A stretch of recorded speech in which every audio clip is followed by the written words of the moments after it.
I'm Camryn, and my two words are jockeying and secure. Growing up, I constantly remember having a chip on my shoulder. I was always trying to prove my worth and significance as a student, as an athlete, and as a son. That is why for my first word I chose jockeying, because I was always jockeying for a position of significance and value. My parents weren't married when they had me, and while I always experienced abundant love for my family, I felt the need to make myself worth any sacrifices that they had to make.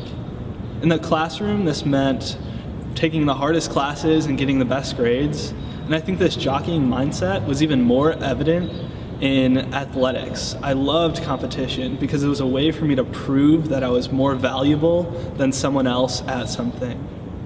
Once I got to college, I was surrounded by people that excelled in so many different things, and I felt this need to prove myself all over again. However, it was during this time, my freshman year, that I began to realize that my significance was not in anything that I had done, but completely in what Christ had already done for me.